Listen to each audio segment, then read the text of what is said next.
Do you live or know someone who lives in the Denver metro area that needs heating or air conditioning services? Tell them the Be Heat and AC is the company to call, because we are the only company that comes out for free for all first-time customers.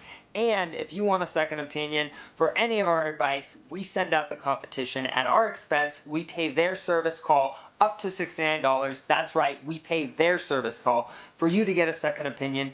And if you enjoyed the content in this video, please guys, for the algorithm, like this video, share this video with your friends, and subscribe to our channel so that we can keep bringing you daily and weekly HVAC content that's pertinent for you, so you can have a more comfortable, fulfilling life.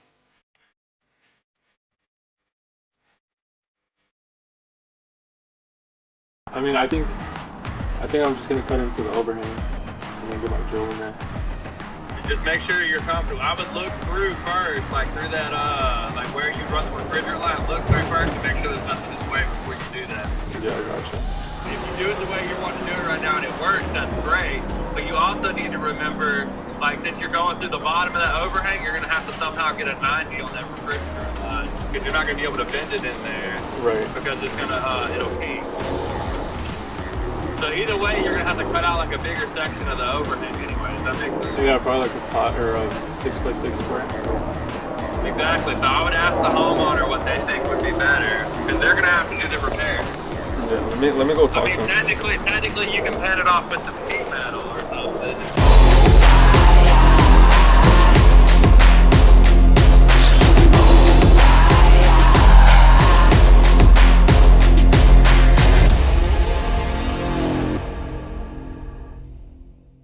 Yeah, the way the house is set up, I can't get the line set ran just because of the way the ceilings are set up. Oh, gotcha.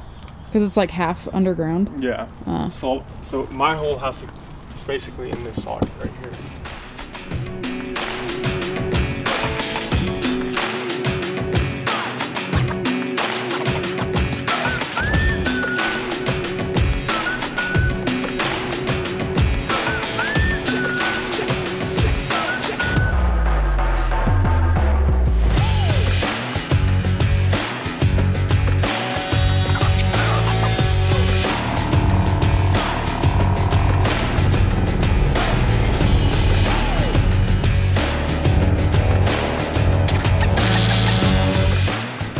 So I had to cut a hole in the upper portion of the house because the way the ceilings are dropped. So this hole goes into the bathroom. So we needed to raise it a little bit more just to get the line set through the joist and out through the bathroom.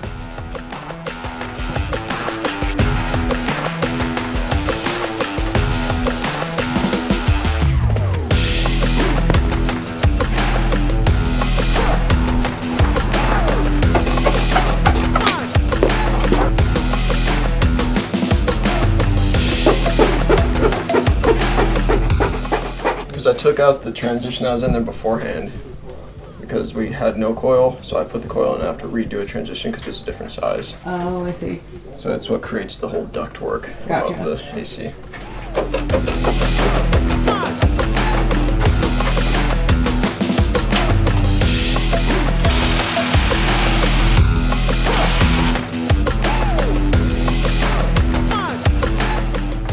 Straight up, just cut the hole for the line set, pull that in.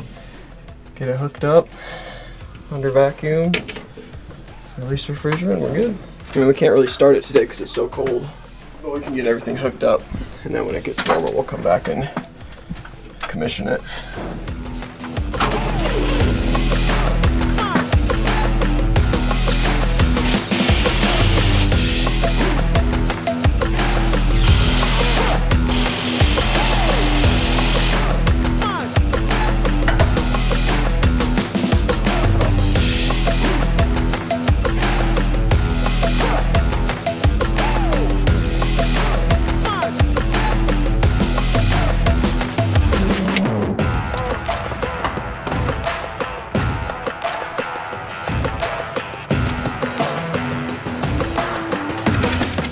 So I say you make a 90 and then bow it out and then up at a 45. You want to go at a, yeah, I mean, whatever works for you. This way, then come out this way. So yeah, it's whatever you want to do. Because I don't want to do too much of a bend over here because it's going to kink it. Yeah, that's fine. So I'm just going to bend this down. And extend it. Yeah, that's fine.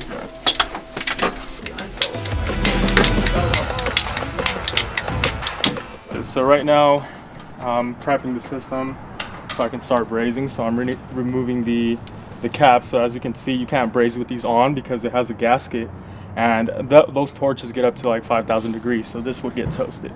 I'm also removing the Schrader cores. Once I'm done with that, I'm going to sand the pipe, ream the pipe, and then start brazing once I have my connections. I'm sorry, once I have my connections inside done. It's just an AC unit. It's a very basic setup. A lot of houses have these air conditioners, but the world is moving on to VRVs. VRVs are variable refrigerant volume, so this is nothing compared to a VRV. So, but this is very basic and it works. So that's why people like them. I'm just putting mastic tape on the inside of this transition to seal it up so there's no air leaks. And since it's inaccessible from around the sides, I gotta do it from the inside.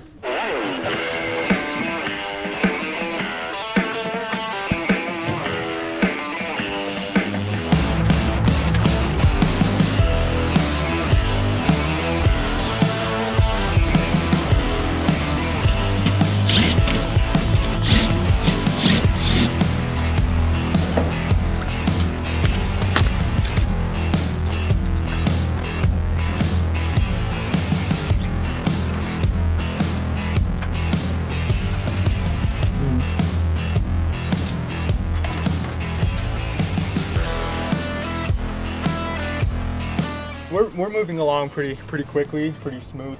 So we have about 2 hours left of this job. We just gotta braze, pull our vacuum.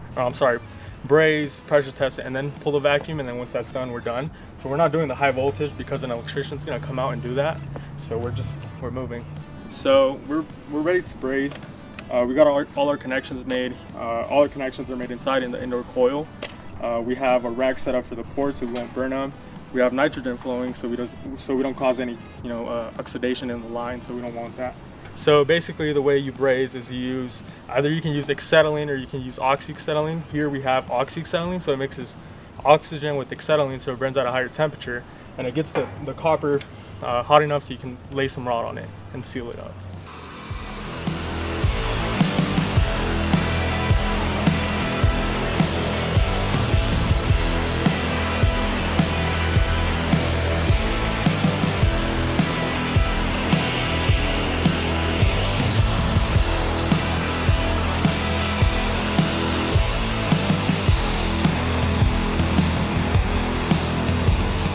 So right now I'm just checking the joints, so I'm gonna use my camera and just look underneath. What are you looking for? So I'm just making sure there's no gaps, there's no holes. Okay. Just making sure my connections are tight. So we're good, we're gonna go braze inside.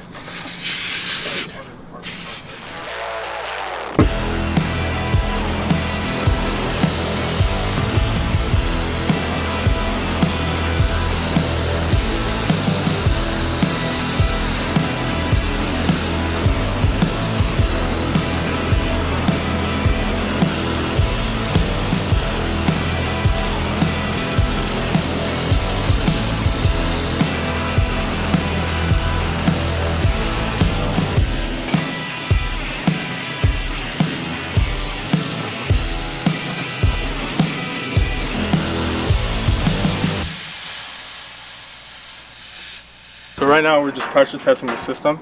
Basically what this does, it gives us a clear indication that we don't have any leaks. So you can see it right away. So I'm going to close the ports, I'm going to close the pressure, and the pressure should stay steady. If it's dropping, that means we have a leak somewhere.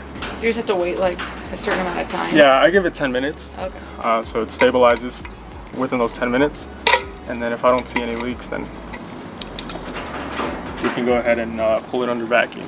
So what a vacuum is, it's basically a negative pressure inside the lines that's caused by a machine, and we pull a vacuum just to get rid of any moisture. So if you have any moisture in the lines and if it mixes with refrigerant, it causes the lines to get very corrosive, and it ends up having micro leaks, and micro leaks tend to get bigger over time, so you get leaks over time. And then once you get leaks, you start losing cooling capacity because the refrigerant is leaking out of the system. So we got to make sure it's a closed loop system.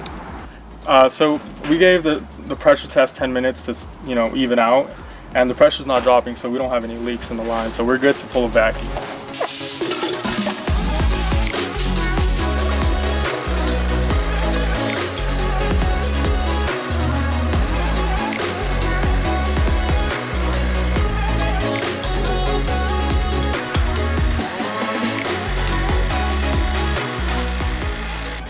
Just rehooking up the thermostat wire to accommodate for the AC. Because before it was just a furnace, so it was just calling for heat. So we got to add the wire coming from the outdoor condenser for the AC.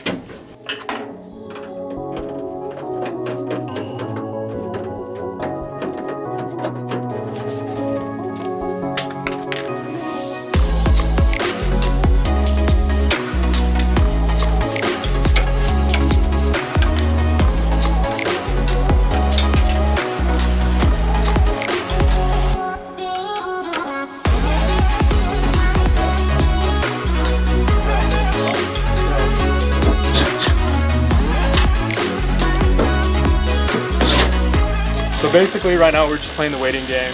We're pulling it under a vacuum, and once that's complete we can release the charge.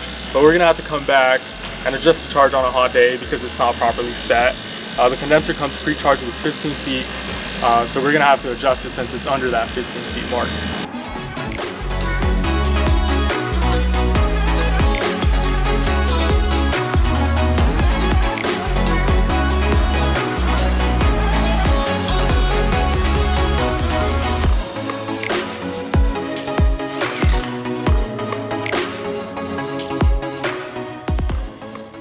So for today's task, we installed an air conditioner for an older home. The home is from 1979, so it never came with an air conditioner. The homeowners had a swamp cooler, but it wasn't keeping up. It was just way too humid, and they just weren't liking it. So we installed a basic central air conditioner, and it should keep up to their desires. So the air conditioner that we installed is a 16-seer, 2-ton, which is plenty for this home. This house isn't too big, and that's all they need. So everything was going smooth. We just ran into one issue where the flooring was a little bit offset from the outside. So we had to cut out a different hole and run the line set through. Well, that pretty much wraps it up for today's install. Like I said before, we are gonna have to come back and adjust the charge. But other than that, it's all set.